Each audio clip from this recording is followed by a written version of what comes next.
Keluarga suaminya terlilit utang. Anggap saja punya hajat.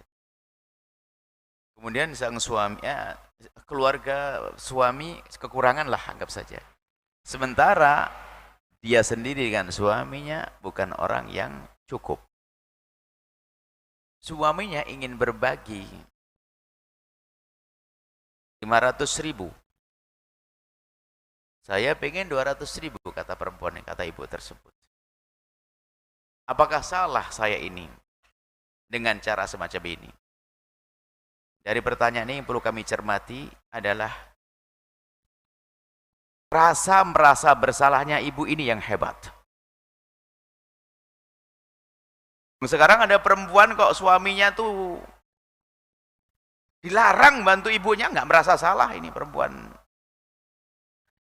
Dia masih dari 500 jadi 200, dia masih mikir, ini salah atau tidak. Merasa bersalahnya itu loh bibit benih yang bisa disuburkan menjadi sebuah pengabdian yang dahsyat. Hidup itu adalah, indahnya hidup adalah di saat kita bisa senang, di saat berbagi. Maka kami ingatkan, hubungan suami istri bukan saja hubungan antara aku dengan engkau wahai istriku, gitu ibaratnya begitu. Hubungan suami istri adalah hubungan keindahan. Jadi begini kaidahnya. Jika Anda seorang suami itu, jangan ragu-ragu deh mendukung istrinya untuk membantu keluarganya. Justru itu akan menumbuh suburkan cinta di dalam hati seorang istri. Akan tersanjung habis-habisan karena apa? Suaminya sangat peduli dengan keluarganya. Berarti laki-laki cerdas dia. Ngerayunya bukan ngerayu mau bulan madu di atas awan. Ada rayuan gombal, rayuan bodoh. Rayuan sesungguhnya adalah dengan berbuat baik dengan orang yang dibaiki oleh orang yang dicintainya. Itu dahsyat. Istrimu wahai bapak sangat mencintai ibunya. Jika Anda peduli dengan ibunya, maka akan semakin jatuh cinta itu istri. Suamimu wahai istri yang solehah, suamimu sangat mencintai ibu dan bapaknya dan mencintai saudara-saudarinya. Jika engkau peduli dengan saudara-saudari dan bapak ibunya, maka dia akan jatuh cinta yang kesekian kalinya kepadamu. Cuman laki-laki bodoh, saya katakan bodoh, dungu, tolol, harus pakai kalimat kasar supaya tidak terjadi di sini.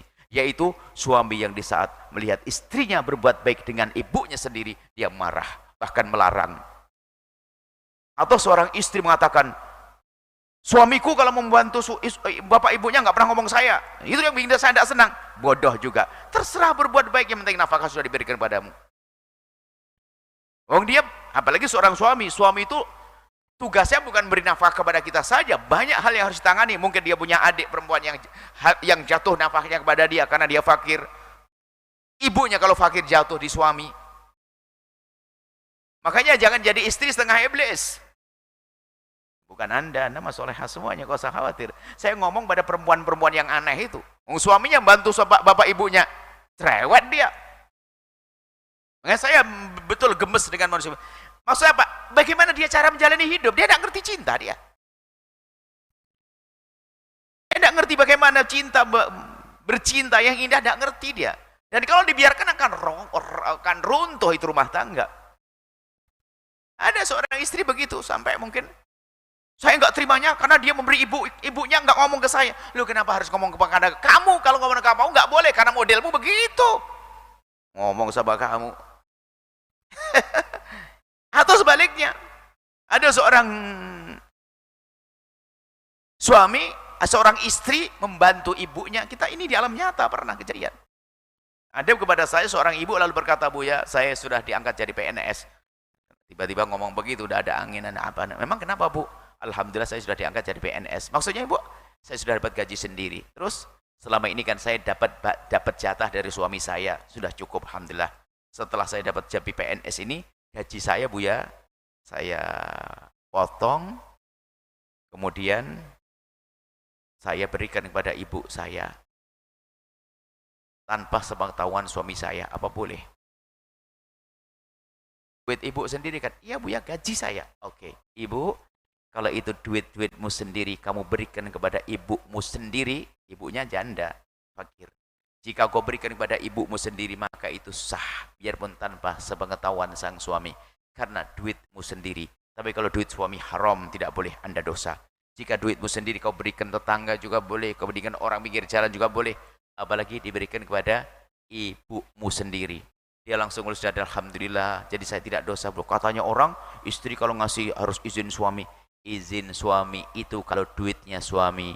Kalau duitmu sendiri mah bebas sedekah kemana saja. Begitu Bu ya? Iya, alhamdulillah. Cuman saya kan paham nih. Bu, saya mau tanya. Memangnya kenapa kalau suami ibu tahu, ibu bantu ibu-ibu sendiri? Aduh Bu ya, pernah suami saya tahu saya bantu ibu saya, suami saya marah-marah. Dalam hati saya, nasib buruk kau punya suami kayak iblis. Harus disifati begitu, suami kayak begitu tuh. Masa istrinya berbuat baik dengan ibunya sendiri kok dimarahi. Rupanya ada kisah serupa juga terjadi. Seorang laki-laki datang kepada saya membawa anak. Ini cerita saya hafal dan saya minta izin kepada dia, saya ceritakan. Dan dia mengizinkan, cuman asalkan tidak disebut tokonya di mana. Dia seorang pengusaha sukses, berhasil dia. Ibunya di kampung fakir. Ibunya di kampung, dia ngerantau ke kota, ibunya di kampung dengan ayahnya. Jadi kehidupannya cukuplah, nggak fakir-fakir amat. Cuman setelah ayahnya meninggal dunia, mau tidak mau, kebutuhan ibunya jatuh pada dia. Kemudian dia ngomong, Buya, saya sering hadir pengajian Buya, khususnya masalah rumah tangga. Buya kan selalu bilang harus kompak, kompak, kompak. Memang sering saya ngomong, suami istri harus kompak, didik anak. Ini gara-gara yang milih sekolah berantem sama anak, nggak kompak. Ya harus kompak. Iya Buya, lah inilah yang saya jadi masalah, yang saya pikirkan. Kenapa? Saya itu tidak kompak dengan istri saya. Dalam hal apa? Gini Buya. Ayah saya meninggal, sudah ibu saya, saya meninggal dunia beberapa waktu yang lalu. Ibu saya otomatis jatuh ke saya. Dalam hal ini saya nggak kompak. Nggak kompak gimana? Jadi kalau saya ngirim uang kepada ibu saya tanpa sepengetahuan istri saya, kayak gini gimana, dosa nggak Buya? Saya tanya, itu duit siapa Pak? Duit saya sendiri. Istrimu sudah kasih nafkah? Sudah. Kau kasih apa? Ada rumah, ada kulkas, ada mobil, ada. Pokoknya sudah nafkah. Baik Pak, selagi istrimu sudah kau cukupi, duitmu kau bagikan ke siapa saja boleh. Apa-apa Buya? Nggak apa-apa. Tapi kan nggak kompak. Lah karena istri, ya kalau istri bisa diajak kompak nggak apa-apa. Kalau nggak bisa, kalau bisa diajak kompak. Jadi nggak apa-apa Buya. Ya karena duitmu sendiri kau berikan siapa saja boleh. Dia samping, alhamdulillah. Jadi saya nggak dosa. Jadi ngasih ibunya tanpa sepengetahuan istrinya. Cuman saya kan sesaat jadi pendidik kan ya, rasa ini ada apa? Pak, boleh saya tanya? Apa Buya? Memangnya kenapa kalau istrimu tahu kalau kamu transfer duit kepada ibumu? Buya, pernah istri saya menemukan tanda transfer saya kepada ibu saya. Cemberutnya sebulan. Oh, dalam hati saya, itu Efrit pakai kerudung kau nikahi. Saya enggak, itu adalah merusak. Makanya hubungan rumah tangga nggak bisa begitu. Keindahan akan mudah runtuh, apalagi keberkahan orang tua nggak diambil. Orang tuamu itu benar berkah kalau kamu cerdas. Ini pertanyaan ini menarik sekali, karena apa? Banyak hari ini seperti itu. Sehingga ada suatu pernah mendengar Bapak sampai mengatakan, jadi kalau suami memberikan kepada ibunya harus ngomong kepada istri. Ya kalau ngomong kepada istri malah ditambahi, malah dikurangi. Istri yang hebat itu begini. Istri hebat itu tolong dengar kalau dilapori suaminya, yang abang sekarang mau kirim kepada ibu. Ibu siapa? Ibu abang, karena butuh. Abang kirim berapa sih? 1.500.000 yang. Bang, ngirim 1.500.000 ke ibu. Iya bang, ada yang begitu. Saya tambah bang. Wah itu baru bidadari tuh. Bidadari bener nih. Rewel lagi. Dan saya dengar di akhir-akhir ini berita-berita begini mulai disebarkan.